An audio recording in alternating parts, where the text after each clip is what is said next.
The All Elite Podcast. Covering all the latest news and results from the AEW. Wait a minute. Sean Spears? Oh my God! Spears with a chair shot right to the side of the head of Cody. This is pro wrestling analysis as you've never heard before. Deathly Hallows! Might be it. 1, 2, 3, Kasabian! Coming to you every single week. So without any further delay, let's go all in and get the show started right now. What is going on, guys? Welcome to this week's edition of the All Elite Podcast right here on the WWE Podcast. My name is Jeff Johnson. I am your host. Guys, this is going to be a very interesting week of Dynamite this week. As with everything else kind of going on around the world, it's going to be but shown live in an empty arena in Jacksonville. They were originally supposed to be somewhere else this week, in Rochester, I think, but the show got moved. It is now going to be in an empty arena in Jacksonville, and I give AEW a lot of credit for going forward with this because they didn't have to. They could have went the same direction kind of everybody else is going, but like the WWE, they're finding a way to put the product out there to give fans some kind of entertainment in this very trying time. And with that being said, also, guys, I hope all y'all are being safe. I hope you guys are taking all your precautions and everything you need to stay away from this coronavirus going around. Make sure you guys just stay quarantined, stay safe, stay healthy, and do whatever you guys need to do to make it through this. So, thoughts to all you guys, and especially to those that are infected right now. Everybody just be safe. Just be safe and wash your hands. That's the most important thing. All right. Well, like I said, they are going to be in Jacksonville this week. There is a couple of things announced for the show. We are going to get the Elite versus the Inner Circle in a 6-man tag team match. They did announce that it's going to be Jake Hager and Santana and Ortiz versus Matt Jackson, Cody, and Hangman Page. So this is going to be a very interesting match this week, especially with everything going on between Hangman and Matt Jackson. Are they going to be able to coexist? Will they be able to get through this 6-man tag? And whoever wins this is going to have the advantage in the Blood and Guts match next week, which thankfully is still going on as well per AEW. So that's a big match. That's probably going to be the main event this week. But we're also getting what people are considering the biggest thing of the night, and that is the reveal of the Exhalted One when it comes to the Inner Circle. There's been rumors, there's been talk for weeks, months now about who the Exalted One is going to be. I have who I think it's going to be, which is the obvious one that everybody else is saying, and that's Matt Hardy. That's who I'm expecting it to be. I would be surprised if it was anybody else, but it could be. AEW, they tend to throw some surprises out there. They tend to get you thinking one way and then go in a different direction. Matt Hardy especially is known for that. He does that all the time. So that's going to be another big thing on the show this week. Besides that, guys, it's going to be a very interesting show. Very different than anything we've ever seen before. AEW is known for their crowds and how loud they are and how energetic they are. But this week, AEW is going to be doing it without a crowd. So it's going to be strictly the talent in the ring. And it's going to be a different show, guys. It's going to be a very different show than you guys have seen before. Of course, by the time you guys listen to this, you've already watched it, of course. But it's going to be fun. It's going to be a very fun show, and we're going to break it down match by match, segment by segment, and let's see what AEW has in store for us this week. Real quick, guys, before we get started, I do want to say, if you guys haven't already, make sure you subscribe to the WWE Podcast on all of your podcasting platforms, whether that be Apple Podcasts, Stitcher, Spotify, iHeartRadio, Pandora, wherever you guys get your podcasts. Make sure you guys subscribe to the WWE Podcast on all of those platforms, and check out all the other shows on this podcast. Everybody works really hard. Everybody does a great job, and there's some of the best shows that I've listened to. So make sure you guys do that, and you guys will get every show as soon as they drop. So without further ado, guys, let's get into this week's edition of AEW Dynamite. The show starts in the arena with Cody Rhodes standing in the middle of the ring. There's a spotlight on him, and you can't really see a whole lot into the crowd, but you can tell that the crowd is empty, that it's just him out there. It was a very interesting start to the show. Cody cut a promo very, very serious at first, talking about, everything going around in the world with the coronavirus and everybody staying safe and how Dynamite is still going to be there to entertain everybody and try to be, I guess, in a way, kind of a distraction. I'm speaking not word for word what he said, but pretty much saying that they're going to be there for the fans, and even though the fans can't be there in person, that they're going to, do everything they can to entertain everybody on TV.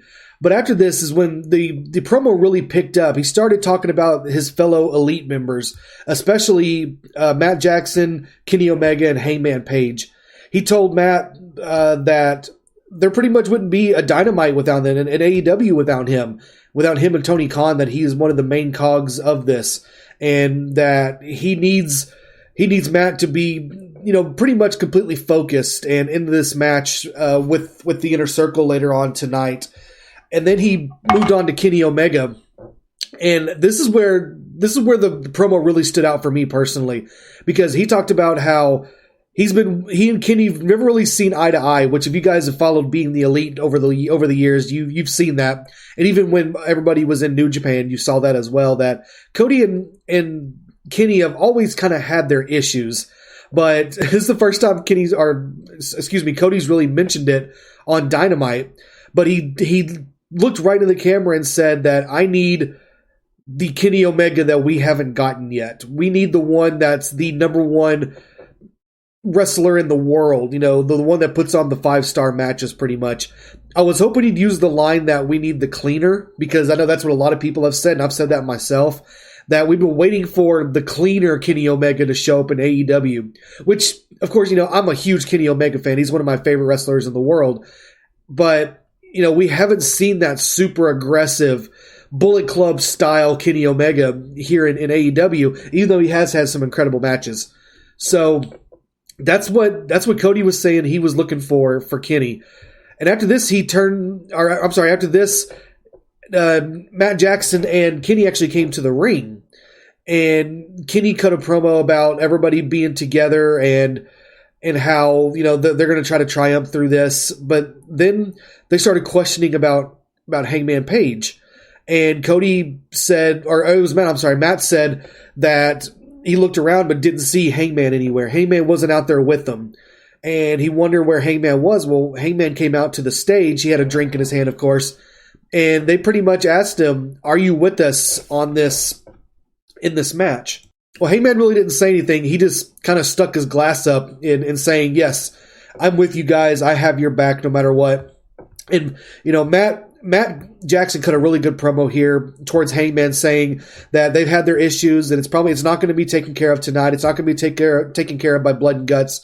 But, down the road, hopefully they can. But he said that they need Hangman in the match tonight and in the match next week for Blood and Guts. And Hangman showed his support by toasting the glass to him. So it does look like the Elite is more on a similar page tonight than they have been in the last couple of weeks, which is good because we've seen the Inner Circle standing tall the last few weeks, and they're the ones that have shown that they're in unison. They're ready for the 6-man tag tonight, and they're ready for the Blood and Guts match next week. So it was good to see a little bit of unison between the Elite, but it's not 100% yet. And they made a note it's not 100% yet, that there's still some issues there. So the match later on is going to be very, very interesting about how everybody works together and if the Elite can stick together to defeat the Inner Circle. So after this, we got our first match of the night. It was a tag team match pitting the Best Friends versus the Lucha Brothers.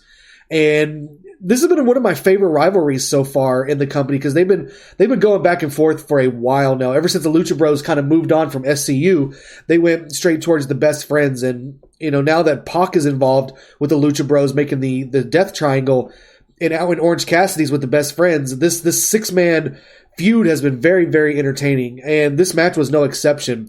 It was really weird, guys. I've watched SmackDown and Raw this past week with nobody in the arena, and it was very odd. And this was the same. It's taken a little bit getting used to. It's very difficult, but one thing that AEW has done that's kind of softened the blow, and I think this is a great decision, is they've put some of the talent in the crowd. They've got the heels on one side, and they've got some of the baby faces on the other side. Well, on the heel side, they have MJF and Shawn Spears out there making bets and placing money on matches. And then about halfway through the match, Jake Roberts and Lance Archer showed up.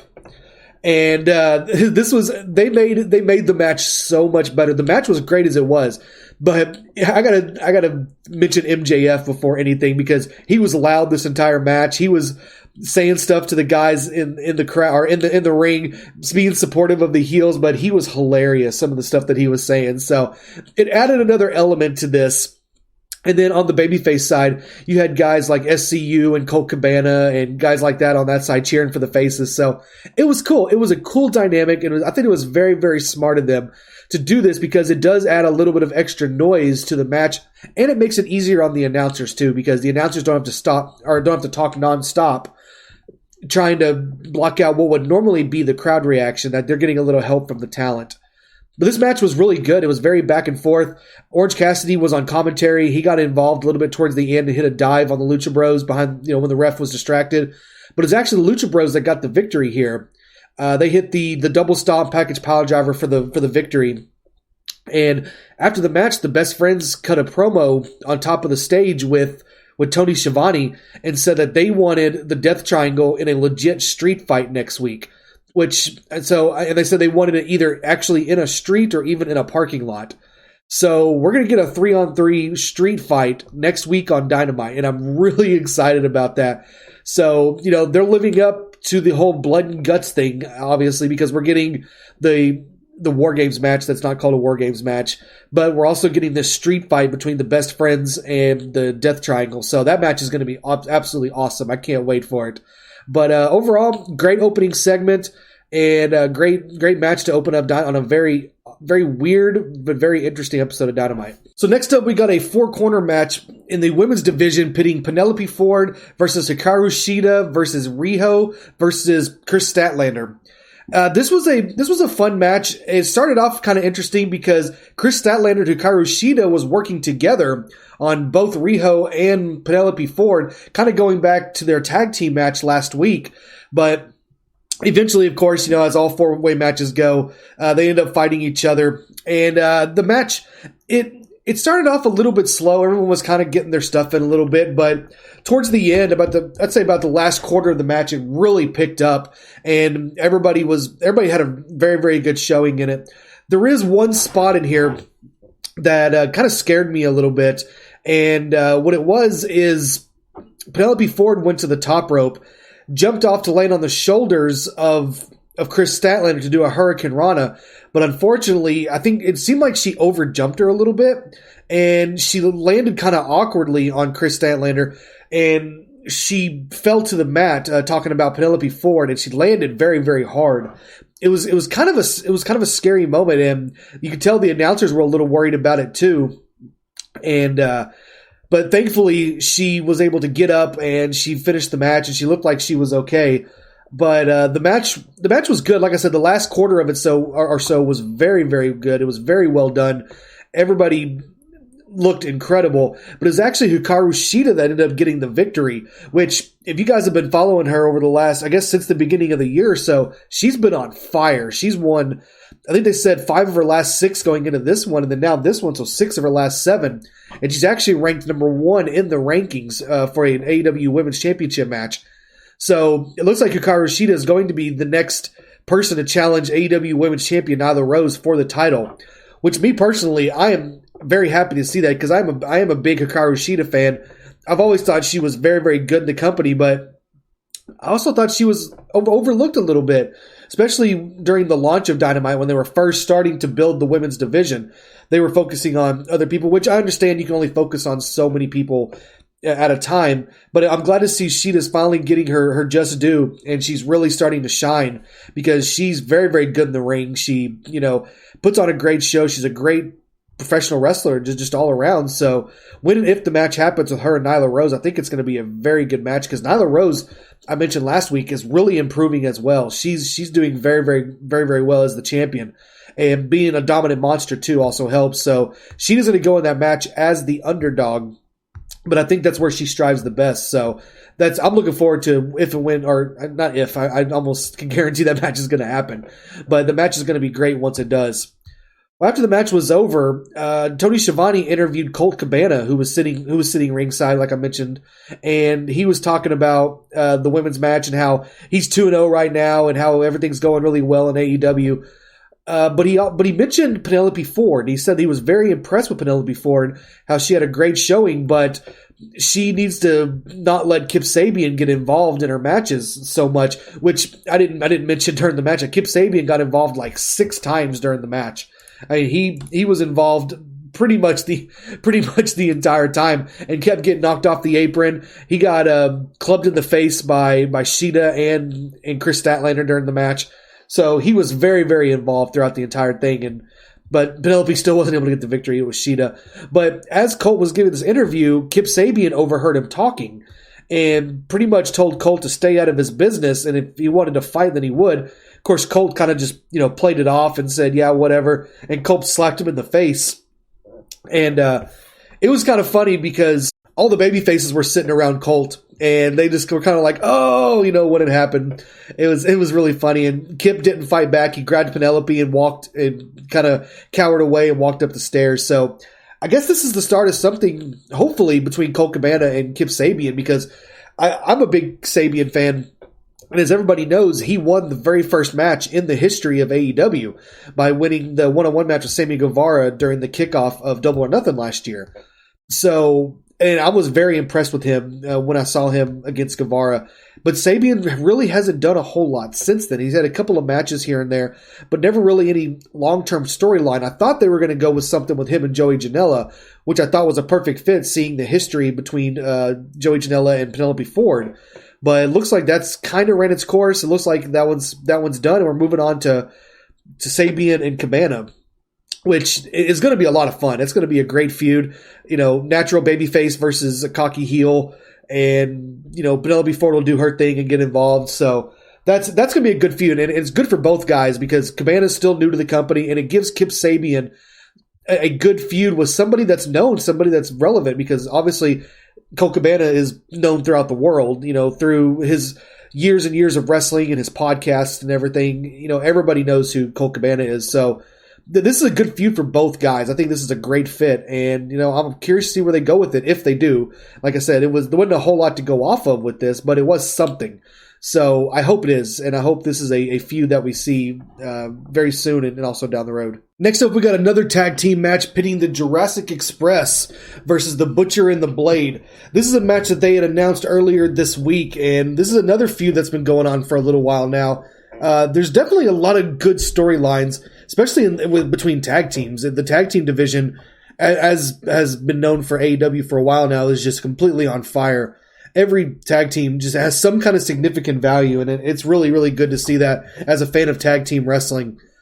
This match was another very, very good match, and one person I want to talk about real quick, though, is Jungle Boy. He's really started transforming his look a lot. He's put on some size, but he still has kept his speed and kept how crisp he is in the ring. And it's hard to imagine that this guy is only 23 years old and just doing the stuff that he does in the ring. I feel like personally, Jungle Boy is going to be a huge, huge star. I don't know if he can be a huge star with the Jungle Boy gimmick. I don't know if that's a gimmick that has a whole lot of legs. It might be something he has to get away from eventually. But for now, it definitely works. And I am so impressed with this guy. Just the stuff that he does, the way he moves around the ring, his timing. I'm going to be using him and MJF as examples quite a bit just because of how young they both are. And the fact that they're both so good so early in their career at such a young age. And, of course, they're two completely different style wrestlers, with MJF being more of the ground guy and, his charisma standing out and everything. Of course, he's a great athlete, too. We've seen that with singles matches between the two guys. But Jungle Boy, the way he moves, the way he does everything is just so impressive. And the combination of him and Luchasaurus is perfect because Luchasaurus is, the big guy, but also has, some decent movement to him. And they're one of my favorite teams in the company. And they had a really good match here with the Butcher and the Blade. The Butcher and the Blade are really growing on me too. It took me a little bit longer than most people to get on the bandwagon with these guys because I think it was kind of part of how they debuted, which they kind of just debuted out of nowhere, didn't know who they were, and it took a little bit of development for me to kind of get behind them. Very similar to the Dark Order, which the Dark Order kind of debuted out of nowhere. People didn't know who they are, but they did a great job of building them into something significant. And I feel like the Butcher and the Blade are getting there as well. And they're also a great team. So, like I said, this was a fun match. Jungle Boy was isolated through most of it. Luchasaurus got a hot tag and just went absolutely crazy on everybody. But the Butcher and the Blade ended up getting the upper hand towards the end and had the match won. But as I mentioned earlier, MJF was in the crowd, and he told them pretty much to hit their finisher, that to do it right now to Jungle Boy. But what that did is that gave Luchasaurus time to get involved, and they were able to knock Butcher out of the ring. They hit their double team finisher and got the victory. So big victory for the Jurassic Express. Sorry. And I don't know if this is going to start any dissension between the Butcher and the Blade and MJF, because it was very well known that MJF costed them this match when they had it in control. And the announcers picked up on that too. I think it was Jim Ross that said that pointed out to everybody at home that it was MJF's fault that they lost this match. So I don't know. I don't know if this is going to be the start of something with them possibly, turning face or just, distancing themselves from MJF, or maybe it's just a one-off type thing. I don't know. But definitely some seeds being planted there of possibly a little bit of dissension between MJF and the Butcher and the Blade. No Bunny this week. I was kind of surprised. I don't know.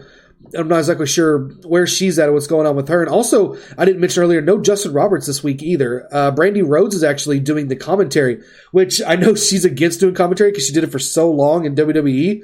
But she's very good at it, and she's a natural. You could tell she's had a lot of practice, and she's done it for a while. So Brandy Rhodes did a great job commentating on this show.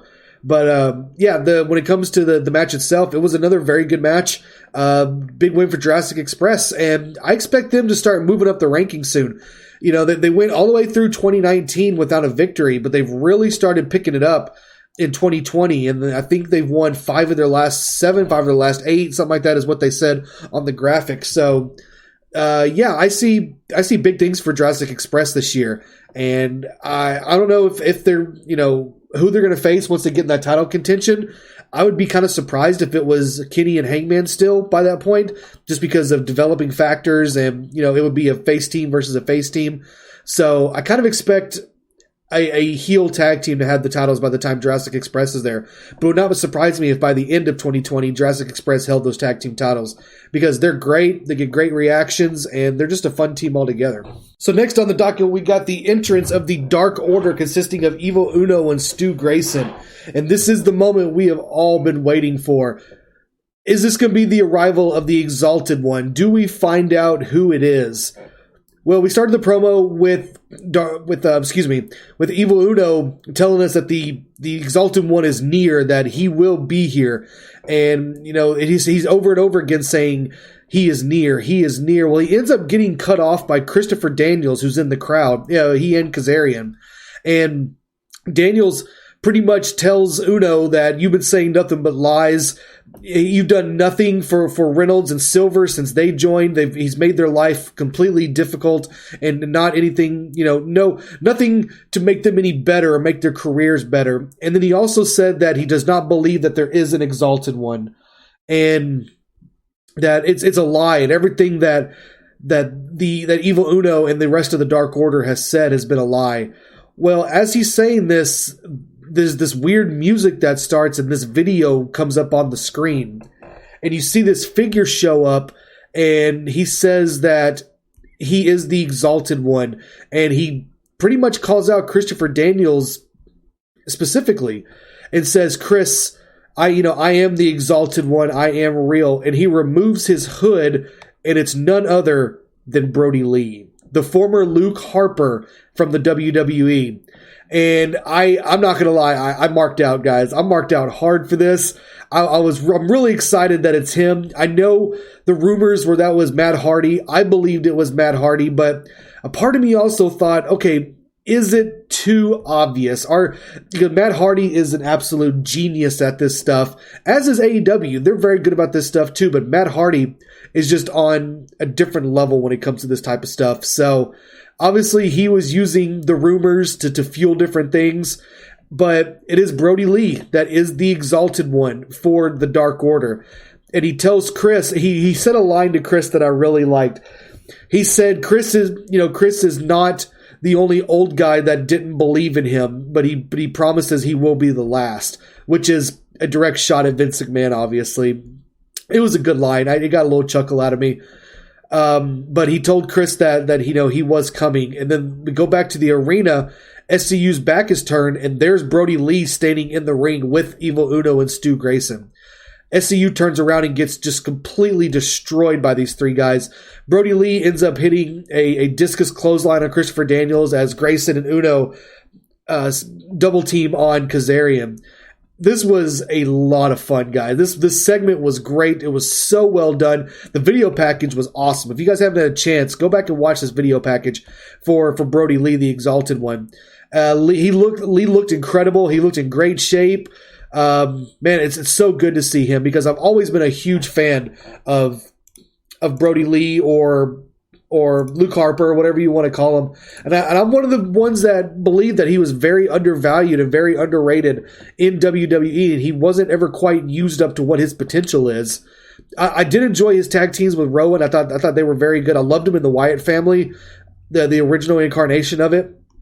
But, when it came to him kind of being on his own, they never really gave him that big opportunity. There was the one small time when he had that small feud with Bray Wyatt that we kind of saw what he could do, but they never really ran with it. And I think he is such an underutilized talent. I think this is a huge get for AEW. He's going to be great, and he brings a lot. He brings a lot to the Dark Order. He adds a lot to them, makes them very, very relevant now. Even more so than they were, which I figured was going to happen no matter who it was, especially if it was somebody that's a well-known name, like a Brodie Lee or a Matt Hardy or somebody like that. And that's what we got. And now the Dark Order is a group that's going to be feared. It's a group that people are going to look at and know that they are legitimate in anything that they do.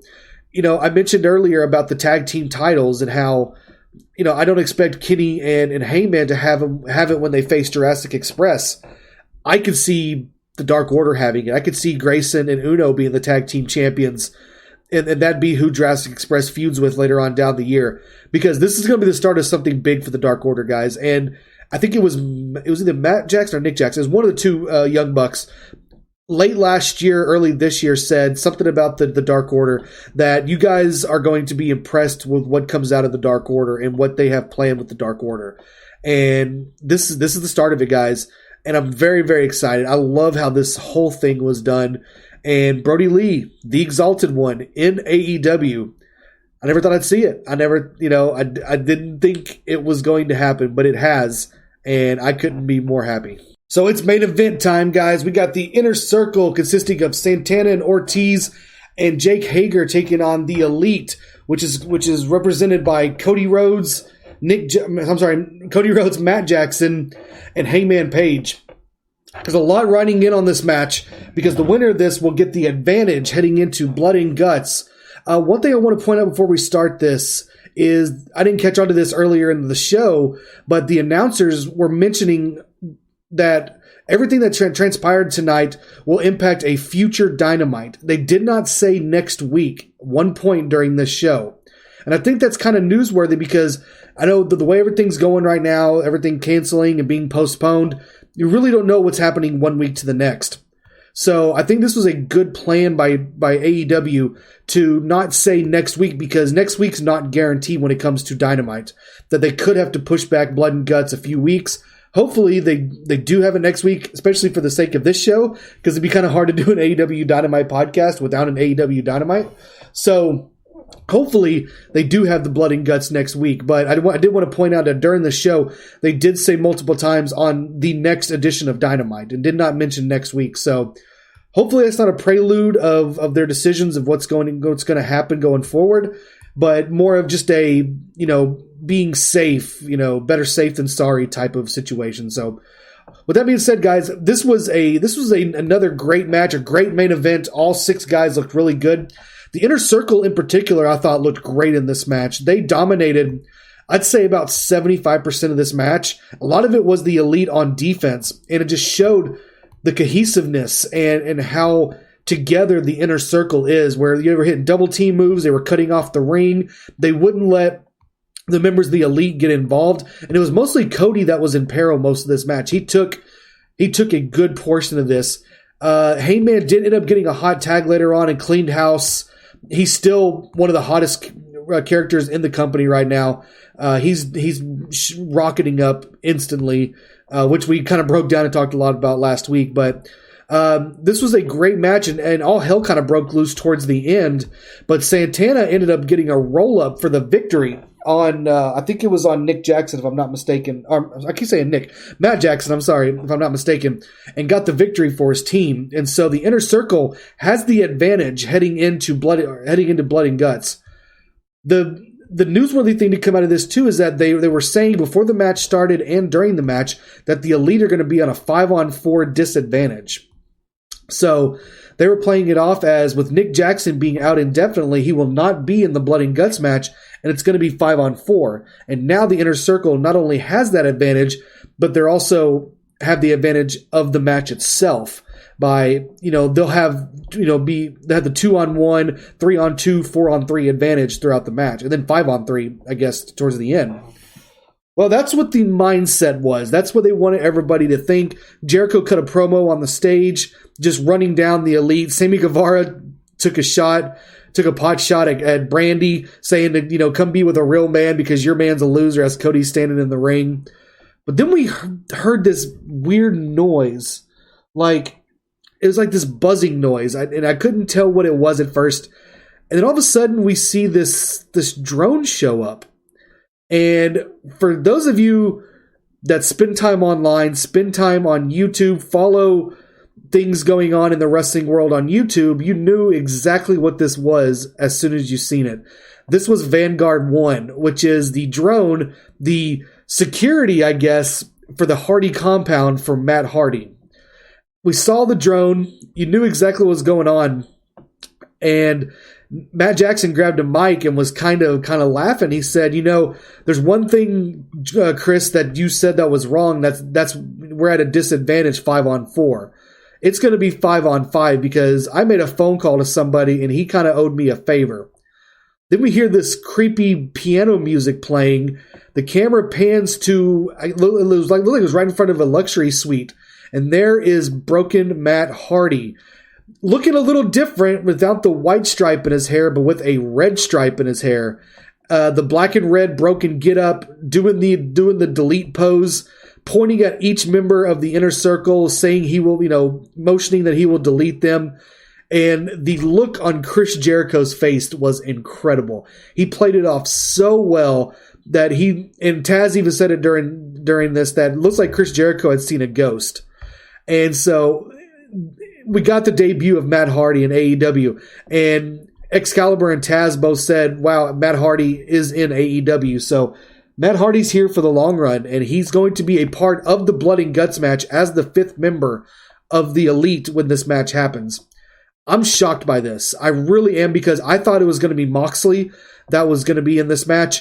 I didn't mention earlier that Moxley, they did a quick backstage thing with Moxley from earlier in the day. He had tried to get in the arena, but he was told he couldn't be there because of his injuries. And Tony Schiavone caught him outside, and Moxley pretty much said, I'll do whatever I want and I won't be held out. But we didn't see him again the rest of the show. But the Matt Hardy thing is the most newsworthy thing to come out of this segment, is that it's going to be 5-on-5. The Elite's at full strength. There was a moment in the match that Matt Jackson and Hangman Page were on the same page, no pun intended. And so it looks like the Elite is starting to mend broken fences, and things are starting to head the right way. So when and if this match happens, which hopefully is next week, I know all you guys are hoping it's next week also, as in myself, it's going to be epic. This match is going to be absolutely insane. The Inner Circle does have the advantage when it comes to the match itself, which is the right thing to do, because you want the heels to have the advantage, to have the numbers. It just makes for a better War Games match. But we got the addition of Matt Hardy in this match, and I could not be happier the way that this was done. And, overall, it was an awesome Dynamite. This was an incredible show, all things considered, with the no crowd and just, the whole situation, everything going on in the world.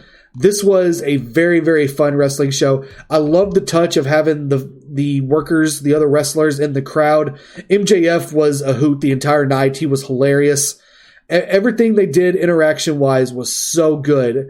And I give AEW props. They held nothing back. They had all the pyro. They shot off the bucks whenever Matt came out. I mean, they went all out for this show, even though there was nobody in the crowd. And I'm so proud of AEW. I'm so proud of the production and what they did and the entertainment they brought to this show. And they didn't hold back the surprises. Because, debuting Brodie Lee, this was originally supposed to be in Rochester, which is Brodie Lee's hometown. And they were going to debut him as the Exalted One, I guess it's obviously, in Rochester, and he would get a huge reaction. But they didn't hold back. Even though there was no fans, they still debuted him as the Exalted One, and on the same night, debuted Matt Hardy as well. They went all out. AEW put on an incredible show tonight.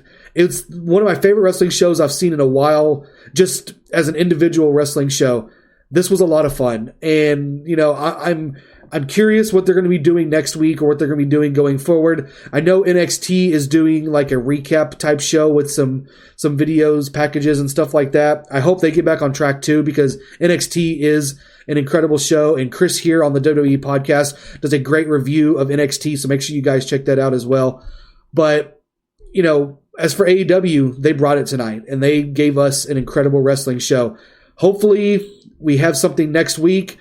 If not, we'll have something for you guys. The WWE podcast is always going to put out something fun for you guys to do. We'll put our heads together and figure out.